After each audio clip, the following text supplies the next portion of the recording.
The outer edge of the Gurelian expanse burned in silence. Wrecks drifted like shattered monuments to a battle that had ended hours ago. The remnants of 3 fleets, Varkian, Nethril, and Dorsan, floated without power, their proud banners now meaningless fragments of metal. The airless void carried no echo, yet every watching system felt the tremor of what had happened. Something terrible had moved through the stars. The Galactic Coalition's command chamber was filled with anxious murmurs. Dozens of races gathered beneath the hollow light of the central hologram, where wreckage readings blinked in red. Commander Vero of the Dorsan delegation stood rigid, mandibles trembling as he spoke. "It was only one ship," he said, his voice dry and cracking.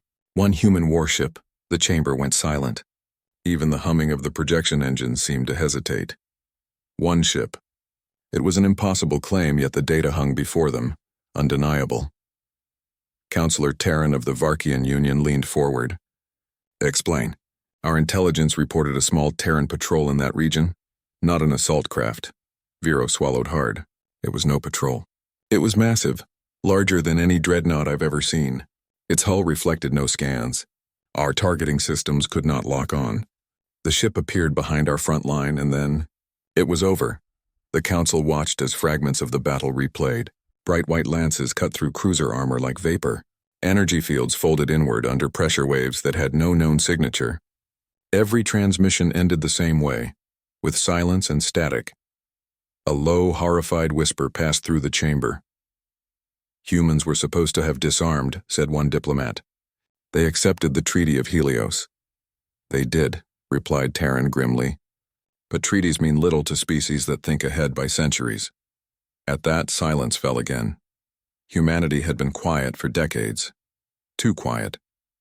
After the Great War of Expansion, they withdrew from the central galactic routes, closed their colonies, and dismantled most of their known fleets. For nearly 70 years, the stars had known peace. The younger races believed humanity had grown tired of conquest.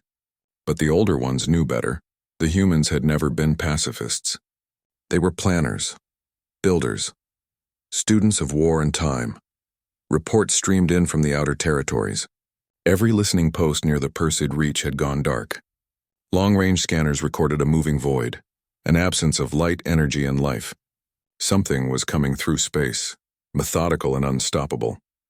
At the edge of the hologram, Admiral Reth of the Drun Collective clenched his claws. "We need to identify this vessel. Has anyone recovered its name?" "Yes," said Vero. "It transmitted a single signal before the battle began. A phrase in Terran Standard." The hologram flickered, displaying a simple text, HWS resolution. No insignia, no demands. Just the name transmitted calmly as if to announce judgment. The Admiral stared. "HWS, human warship, resolution.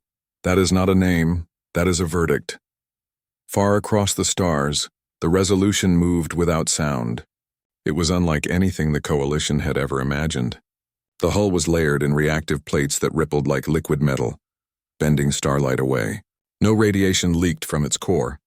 Inside, the crew sat in silence, eyes fixed on their stations. Captain Alaric stood on the command deck, hands clasped behind his back. Around him, officers moved with measured precision, each motion reflecting training honed over generations. "Status report," he said. "Engine stable," replied Lieutenant Mara. "Quantum drives charged at 70%. Next destination locked," Alaric nodded. "Proceed." There was no cheer, no battle cry, only the hum of machinery and the distant flicker of stars sliding past. Humanity had not returned for conquest. They had returned for closure. 70 years ago, the Coalition had demanded Earth's disarmament after the Terran expansion wars. The humans complied, or so it seemed. They dismantled their fleets in public, signing accords under watchful alien eyes. But beneath the crust of the moon, inside the shadowed rings of Neptune, and deep in the gravity wells of hidden worlds, something else was being built. Project Resolution. Not a weapon of domination, but one of deterrence. A final instrument forged to remind the galaxy why humanity had once been feared. The humans had learned the cost of trust the hard way. During the wars, they had been betrayed by allies, bombarded by orbital strikes, and sanctioned into famine. They had survived because survival was their nature, and when the time came to rebuild, they did not build for tomorrow. they built for eternity. Now the Resolution carried the burden of that history. Back in the Coalition chamber, panic was spreading. Fleets scrambled to intercept. Thousands of ships launched, forming lines across the border sectors. Every commander believed that strength in numbers would be enough. When the Resolution emerged from warp near the Tarsus line, the defenders saw it instantly. A dark shape blotting out stars, its outline shimmering like heat over metal. It did not broadcast warnings or signals. It simply advanced. "Target the engines," ordered Commander Reln of the Varkian fleet. "Fire all batteries." The void lit up with fury. Plasma bolts, graviton shells, rail slugs, all unleashed in a storm of firepower. But as the energy converged, the ship vanished from their sensors. Every shot passed through where it had been. "Where is it?" shouted Reln. Before anyone could answer, the space between the fleets tore open. The Resolution appeared inside their formation.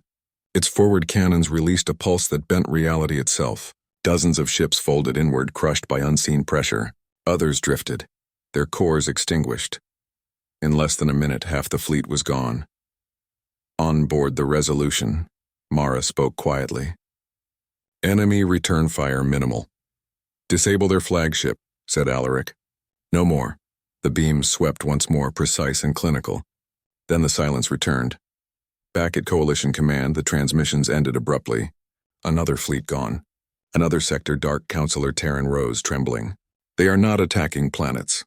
They are erasing fleets and moving on." "Why? What do they want?" No one could answer. Admiral Rath stared at the fading holograms. "They want us to understand." Days passed. Reports came slower, then stopped entirely. Wherever the Resolution went, resistance vanished. But no worlds were destroyed, no civilians harmed. Cities remained untouched. Only their orbiting defenses dismantled. It was a message written in the language of power. Then one day the humans spoke. A transmission reached every Coalition world simultaneously. It was brief, calm, and absolute. "Steady yourselves," said a human voice. "A human warship is incoming. Do not resist. Nothing will survive resistance." There was no arrogance in the tone, only finality. The words spread like wildfire. Entire governments surrendered before the ship even arrived. Fleets stood down. The Coalition tried to convene peace talks, but humanity never replied. The Resolution simply kept moving, crossing the stars like a judgmental starfall. Within the Terran Command archive, hidden on Luna's surface, a council of human leaders watched in silence. The mission logs showed one red mark after another. Defensive fleets neutralized, communication hubs disabled. Coalition armories dismantled. "This was not meant to be war," said one of the strategists. "It isn't," replied Alaric's recorded voice from the latest transmission. "It is remembrance." The humans had not forgotten the siege of Earth, when Coalition fleets bombarded the planet's skies. They had not forgotten the orbital famine, the quarantines, the sanctions that left billions in darkness. And now, though generations had passed, the Resolution carried the weight of every name lost. But revenge was not its mission.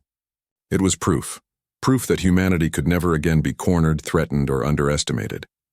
When the Resolution reached the Coalition's capital system, no defenses remained. The great fleets had been scattered, their pride turned to fear. The massive city world of Helion waited, trembling under its twin suns. The warship halted in orbit, its hull gleaming faintly, a single shuttle detached, descending toward the capital. No weapons, no escorts. Counselor Terran and the remaining leaders stood on the landing platform, eyes wide as the shuttle door opened. Captain Alaric stepped out. His uniform was simple, unadorned, bearing no insignia of rank or nation. "You demanded our surrender 70 years ago," he said. "We gave it. You demanded our weapons. We gave them. You demanded our silence. We obeyed. And still, you plotted, you feared, you whispered of humanity as a threat." He paused, his gaze steady. "So we built something you would never dare challenge again. A single ship to remind you what happens when you mistake restraint for weakness." Terran's voice trembled. "What do you want now?" Alaric looked toward the sky. "Nothing. You have your peace, keep it. But if the Coalition ever again raises arms against our kind, the Resolution will return. And next time there will be more than one." He turned, walking back toward the shuttle. The engines ignited, lifting him away. The council stood frozen, unable to respond. As the warship departed, its shadow swept across the planet's surface, vast and cold. Then it vanished into the void, Across the galaxy, silence returned. The Coalition disbanded its militaries, fearful of even appearing hostile. Treaties were rewritten, borders redrawn, all under the unspoken truth that humanity watched from the dark. Decades later, the Resolution drifted through uncharted space. Its engines powered down, its mission complete. On the bridge, Alaric stood alone, staring at the stars.